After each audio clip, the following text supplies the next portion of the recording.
I remember the day my mom texted me. We changed all the locks. You don't have a home anymore.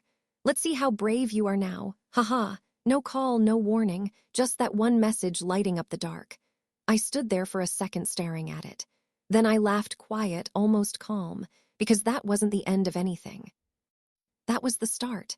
2 days later, their lawyer reached out with 5 words that told me everything had flipped. We have a problem. Call immediately. Before I get into what happened, hit like and tell me in the comments. Have you ever been blindsided by your own family? Your stories remind me I'm not the only one. People used to say we were the perfect family on Maple Street. White shutters, trimmed hedges, Sunday dinners that smelled like roast chicken and false peace. If you drove by, you'd probably think warmth lived behind those windows. But perfection is quiet only because it's rehearsed. I was raised to play my part. The reliable daughter, the fixer, the one who didn't talk back. Dad Richard Liu was the type of man who believed love meant obedience. If something broke, he'd call my name before reaching for a tool. Kara, hold the ladder. Kara grabbed the wrench. I learned to balance on rooftops before I learned to rest. My hands were covered in tiny cuts from wood and wire, but he'd laugh and say, "You're tougher than any son I could have had." Mom would smile, that perfect smile, the one that hid every sharp edge beneath politeness, and add, "Family doesn't count debts." They said it so often it became a prayer. Family doesn't count debts. Translation, everything you give us is owed, everything we take is love. Then there was Emily, my little sister. 2 years younger, softer, prettier.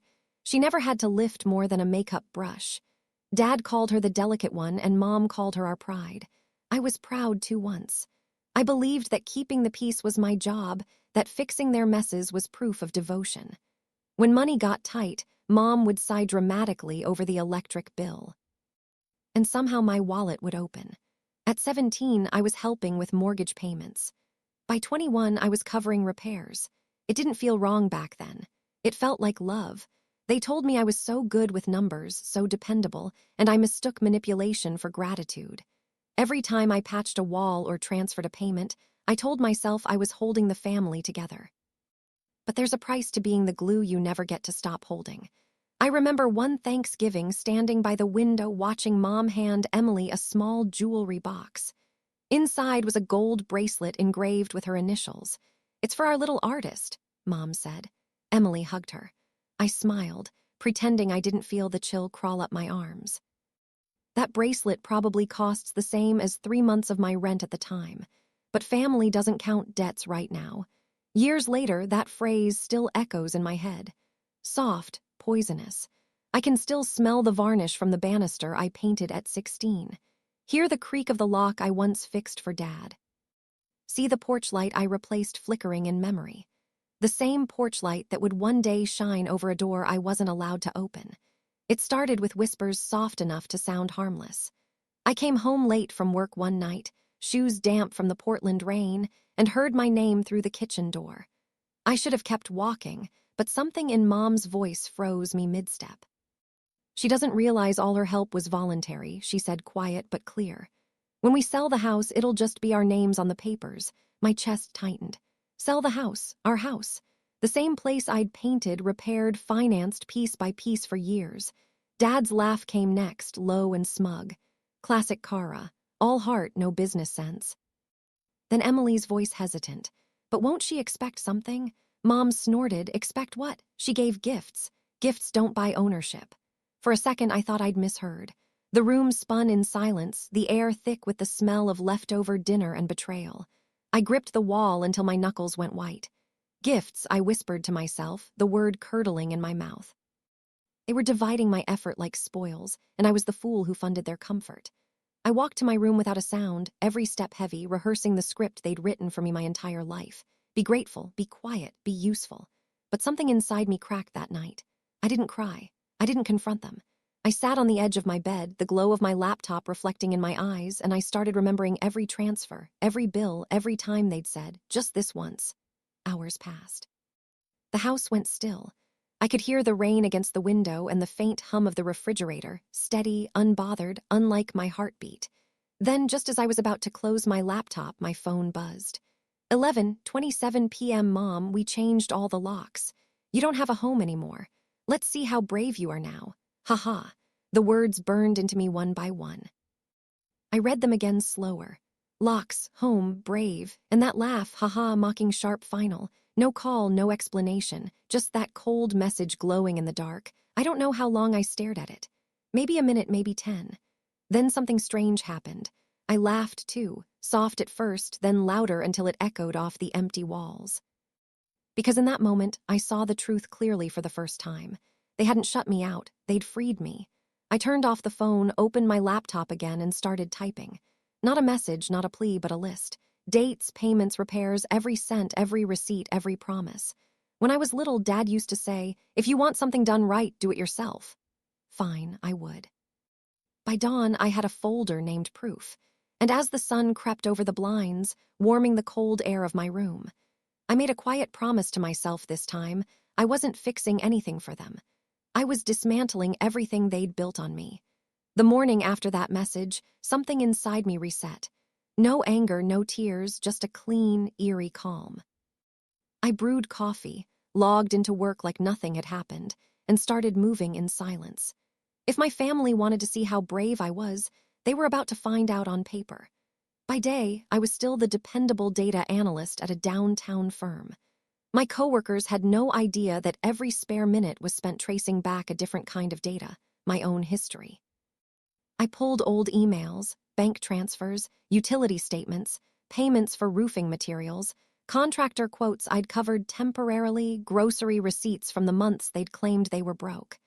Every number had a story, and every story pointed in the same direction they had taken, and I had paid. I started building what I called the ledger of truth. One column for what I'd given, one for what they'd promised. The totals didn't just add up, they screamed. $47,000 toward the mortgage, $23,000 for renovations, $15,000 for emergencies, $85,000 of my life. Dad always bragged that I was the only one in the family who understood money. He just never realized how dangerous that would make me once I stopped using it for them. When my screen filled with lines of proof, I printed everything labeled each stack and tucked them into a file box under my desk. I didn't plan to run to court right away. Revenge, I decided, should age like wine, not explode like fire. I met with 3 different attorneys over the next few weeks. The first 2 spoke to me like I was just another hurt daughter looking for sympathy. The third one didn't. She leaned forward, eyes sharp. "You've got a case," she said, a solid one. "It's not about the deed. It's about equity. If you can prove contribution and intent, you have standing." Intent. That word clicked. I thought about the text again. "Let's see how brave you are now. Ha ha." That wasn't just cruelty, it was proof. Malicious intent in writing. From that moment, every step I took was deliberate. I documented new transfers. I archived every voicemail Mom left pretending to check in.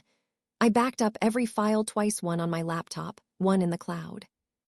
At night, I'd sit at my desk watching the cursor blink beside the word evidence. My apartment was quiet except for the hum of the heater and the occasional ping of another bank alert confirming what I already knew. I had the upper hand. By the time spring rolled around, my case was airtight. My attorney was ready. The paperwork drafted. We just needed one final trigger, something that showed intent beyond question. It arrived right on schedule. 2 days after the anniversary of that lock-changing text, I got an email. The subject line read, "Urtant Properties Sale Notice." They were selling the house without telling me. I smiled. Finally, they'd handed me exactly what I needed. The day of the mediation felt nothing like the storms I'd imagined. No thunder, no chaos, just a crisp Portland morning that smelled faintly of rain and paper. I walked into the downtown law office with a folder tucked under my arm and a coffee in my hand. My heart didn't race. My palms didn't sweat.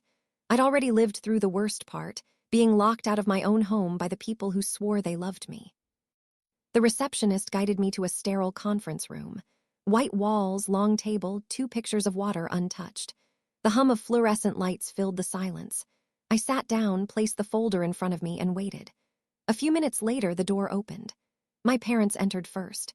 Mom in her usual soft beige coat, the one she wore to church to look humble, and Dad in his pressed shirt, jaw tight, eyes burning. Emily trailed behind them, twisting the strap of her purse, her face pale. Kara, Mom said softly, that same tone she used whenever she needed something. You look tired, sweetheart. Good morning, I replied, my voice calm, almost detached, her lips curved in a smile that didn't reach her eyes. You didn't have to make this so official. We could have talked. I tilted my head. You changed the locks. Talking didn't seem to be our family's preferred method. Her smile faltered, but before she could answer, the mediator, a middle-aged man with kind eyes, entered, followed by both attorneys. Mine gave me a reassuring nod as we took our seats. The first few minutes were procedural polite, the kind of civility that makes your skin crawl when you know what's really underneath. Then my attorney opened the folder and began laying out the documents, page after page of receipts, transfers, invoices. This file, she said, sliding it toward the center of the table, contains proof of Ms. Lou's direct financial contributions to the property located at 2146 Maple Street over a 14-year period. Dad leaned forward, scoffing. That's ridiculous. Those were gifts. She was helping her family. My attorney didn't flinch. The payments were repeatedly labeled as temporary assistance with the expectation of reimbursement.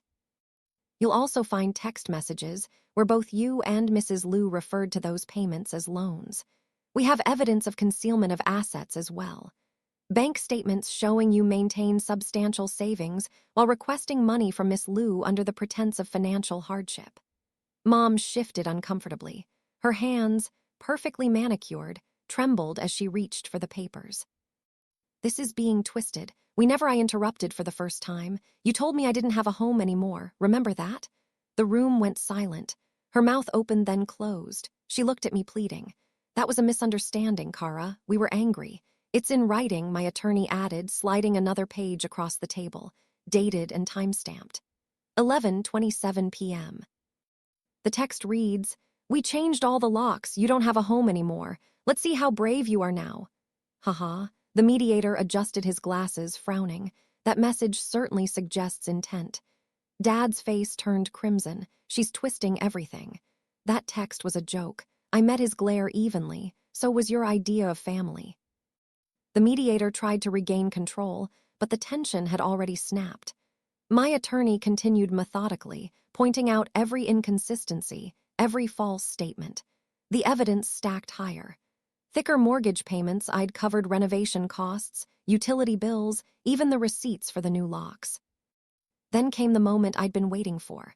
The opposing attorney, an older man with weary eyes, cleared his throat and leaned toward my parents.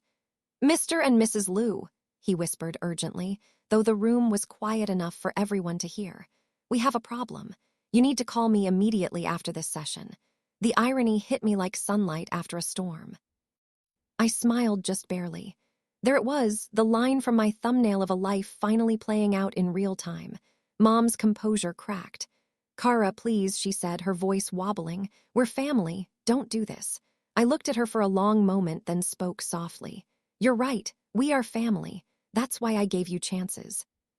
Years of them, but family isn't a free pass to take until someone breaks. Emily's eyes filled with tears. I didn't know, she whispered. Yes, you did, I said. You just didn't want to believe it. Dad slammed his palm on the table. After everything we gave you, I cut him off, my voice steady. After everything I gave you, you didn't raise me. You drained me. For a heartbeat, no one spoke. The sound of the air conditioner filled the space between us, humming like white noise over the wreckage of our relationship. My attorney finally broke the silence. Given the evidence presented, we're requesting a 50% ownership interest in the property or equivalent compensation based on current market value. The mediator nodded slowly. It's a reasonable demand considering the documentation. Dad looked like he might explode. Mom reached for his arm, but he jerked away. Emily sat rigid, staring at the table. When the session ended, my parents rushed out first, whispering to each other in panic. Their lawyer followed, phone already in hand, his voice sharp. Yes, I'm aware. I told them we have a problem. I stayed seated for a moment longer, staring at the folder in front of me, the quiet weapon I'd built out of betrayal. As I stood, my attorney smiled faintly. You handled that well, she said.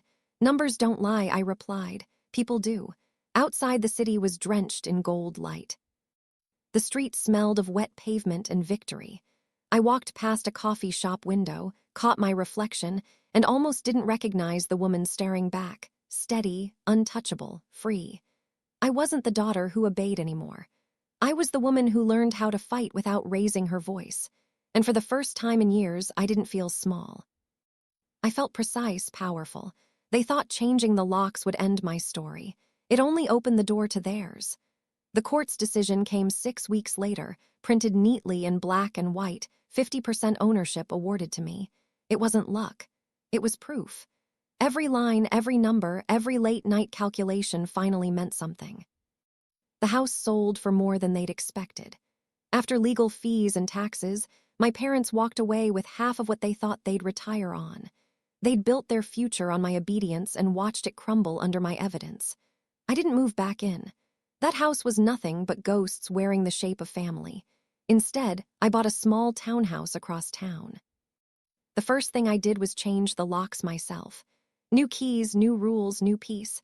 Sometimes my phone lights up with their names. Dad's emails full of guilt.